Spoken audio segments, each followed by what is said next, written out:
పూర్ణ ఏమండి పూర్ణ నీకేం ప్రమాదం లేదు కదా డ్రైవర్ ఫోన్ చేయగానే కంగారు పడ్డాను భగవంతుడి దయ వల్ల సమయానికి ఈ అబ్బాయి రావడంతో కాస్తలో గండం తప్పింది నమస్తే సార్ ఎవరు బాబు నువ్వు పేరు రాము అండి ఊరు సీతాపురం ఇక్కడ శ్రీరామ ఎంపోరియం అనే హైర్ పర్చేస్ షాప్ నడుపుతున్నాను ఉండేది మేజర్ గోపాలం గారి అవుట్ హౌస్ లో ఏమిటి మా గోపాలం అవుట్ హౌస్ లో ఉంటుంది నువ్వేనా అంటే ఇంతకు ముందు త్రిమూర్తులను పట్టుకుని మా డిపార్ట్మెంట్కి అప్పగించింది నేనే సార్ అప్పుడు ప్రభుత్వం వారు ఇచ్చిన డబ్బుతోనే ఈ వ్యాపారం నడుపుతున్నా గుడ్ మాకు ఆత్మీయుడైన గోపాలం ఇంట్లో ఉంటున్నావంటే నువ్వు మాకు కావలసిన వాడివి ఏమండి దేవి మన ఇంటికి వచ్చినప్పుడల్లా ఈ అబ్బాయి గురించే చెప్తూ ఉంటుంది ఆ అమ్మాయిని పల్లెటూరులో ప్రమాదం నుంచి రక్షించింది కూడా ఈ అబ్బాయినట గుడ్ వెరీ గుడ్ రామ్ నిన్ను కలుసుకున్నందుకు నాకు చాలా సంతోషంగా ఉంది రియల్లీ ఐఎమ్ వెరీ హ్యాపీ నువ్వు చేసిన సహాయానికి కృతజ్ఞత ఎలా చెప్పాలో నాకు తెలియడం లేదు సార్ ఒక తల్లి కష్టంలో ఉంటే కొడుకు కొడుకు కష్టంలో ఉంటే తల్లి సాయపడ్డందుకు కృతజ్ఞతలు ఎందుకు సార్ బాబు నిజంగా నిన్ను కన్న తల్లి ఎవరో కానీ చాలా ధన్యురాలు చూడు నన్ను అమ్మలాంటిదని అన్నావు మరి అప్పుడప్పుడు ఈ అమ్మని చూడటానికి వస్తుంటావు కదా అలాగేనమ్మా తప్పకుండా మా అమ్మ ఎలాగో ఈ ఊళ్ళో లేదు నేను ఇక్కడ ఉన్నంత కాలం మీరే అమ్మా అనుకుంటా రాము చూడు మీ అమ్మే కాదు నేను చెప్తున్నాను అప్పుడప్పుడు మా ఇంటికి వస్తూ అలాగే సార్ వస్తానమ్మా మంచిది బాబు ఏమండి ఆ అబ్బాయిలో మీ పోలికలు కనిపిస్తున్నాయి కదండి అవును పూర్ణ కానీ లోకంలో మనిషిని పోలిన మనుషులు ఉండొచ్చు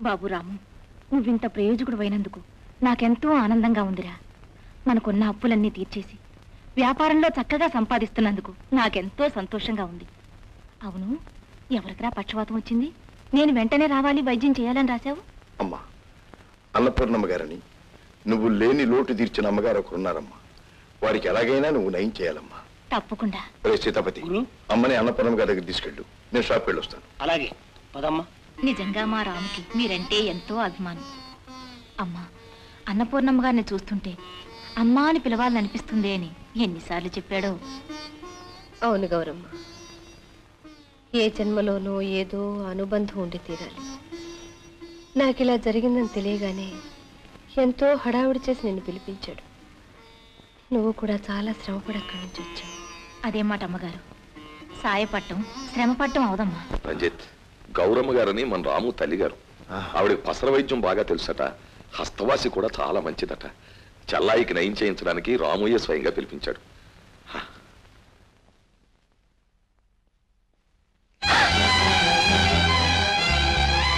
మామగారు అమ్మాయికి ఏం ప్రమాదం లేదు పాపం కానీ బిడ్డ విషయంలోనే భగవంతుడు చిన్న చూపు చూశాడు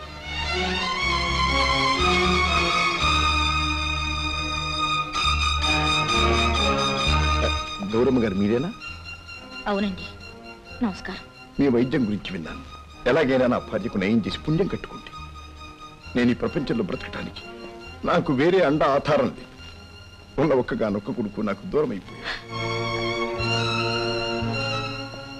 చూడండి ఈ వయస్సులో నాకు తనకు నేను మిగిలాను అందుకే ఆమెను బ్రతికించమని చేతులెత్తి వేడుకుంటున్నాను మీకు ఆ జన్మంతో రుణపడి ఉంటాం అంత మాట అనకండి నా సాయశక్తిలో ప్రయత్నిస్తాను వస్తానండి రాము ఏమిటి అనేది అవునండి ఎట్టి పరిస్థితుల్లోనూ నాన్నగారికి నేను తన కొడుకు నేను తెలియకూడదు అదేమిటి బాబు ఇంతకాలం దాచినందుకే నేను బాధపడుతున్నాను ఇప్పుడు కూడా చూడమ్మా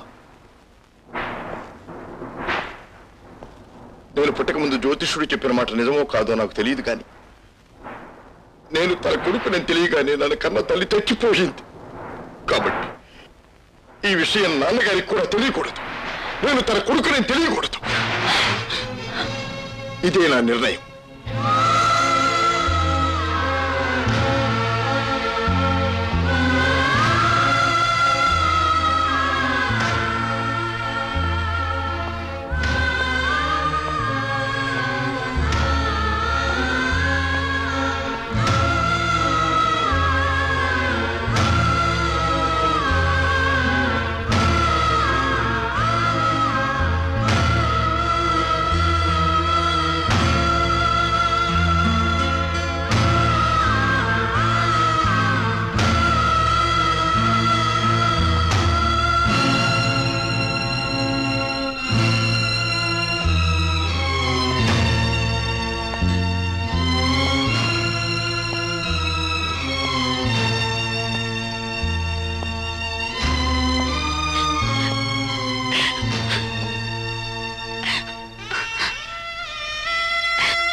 పూర్ణ పూర్ణ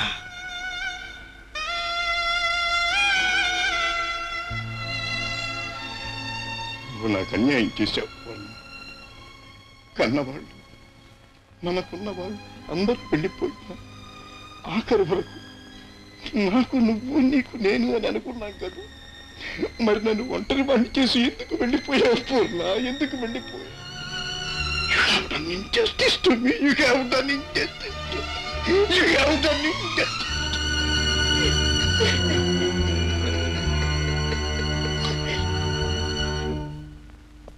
రవి,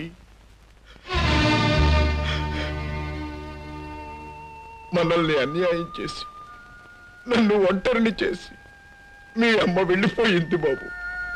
ఈ లోకం వదిలే వెళ్ళిపోయింది. అవునమ్మా, ఇన్నేళ్లుగా నా కష్టంలోనూ నష్టంలోనూ బాధలోనూ బ్రతుకులోనూ తోడుగా నిలిచిన తాను నేను చెంతలేని క్షణంలో ప్రాణాలు వదిలిద్దమ్మా. కన్న కొడుకు మీద ప్రేమతో మమకారంతో ఆఖరుసారి ఒక్కసారి చూడాలని తపన పడ్డ తాను ఆ కోరిక తీరకుండానే కన్ను మూసిందమ్మా, కన్ను మూసింది. బాబు రవి, రా బాబు. ఎక్కడికి?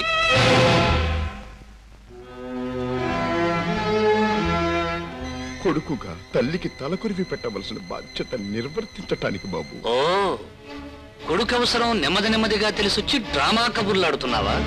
నీకు ఇదివరకే చెప్పానుగా, నేను ఒక పద్ధతిలోనే వెళ్లే మనిషినని, రివర్స్ లో రానని. రవి, అలా అనకు బాబు, అలా అనకు. అమ్మ అనేది ప్రతి మనిషికి కనిపించే దైవం. ఆ దైవానికి ఆఖరిసారిచ్చే హారతిరా తలకొరివి పెట్టడం. కాదనకు బాబు. కన్న కొడుకు ప్రాణం పోయాక కూడా మీ అమ్మ మీద ఎందుకు నాయన ఇంత పగా పంతం? ఎందుక? ఆవిడ నీలాంటి మనిషికి భార్య అయినందుకు, నీ మాటే వేదవాక్యని కన్న కొడుకుని పట్టించుకున్నందుకు. చూడు, చచ్చిన మనిషికి ఎవరు తగలబెట్టారో, ఎక్కడ తగలబెట్టారో ఎలాగో తెలియదు కనుక ఇదిగో కర్ర ముక్క, అగ్గి పెట్టె, పట్టుకెళ్ళి నువ్వే పెట్టు. ఆ చితికి నిప్పు.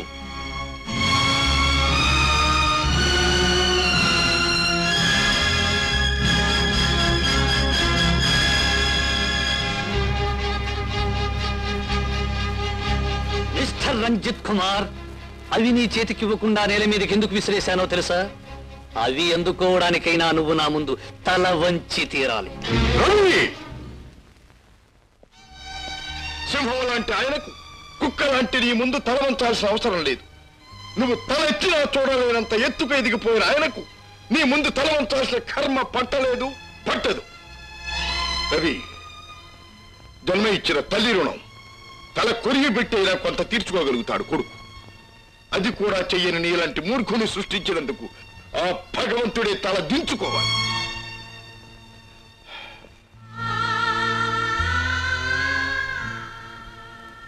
పదండి, ఆమెకు తల కొరివి నేను పెడతాను. కన్నవాడు మాత్రమే కొడుకు కాదు, ఆమె మమకారాన్ని అనురాగాన్ని పంచుకున్న నాలాంటి వాడు కూడా కొడుకే. ఆమె కర్మకాండ నేను చేస్తాను. పదండి.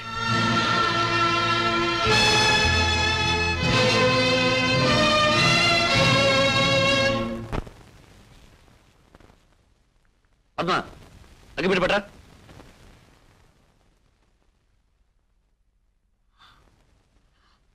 మనసు మానవత్వం మొత్తం తగలబెట్టుకొని ఊడిదైన మీరు ఇంకేం తగలబెట్టుకుంటారో తగలబెట్టుకోండి.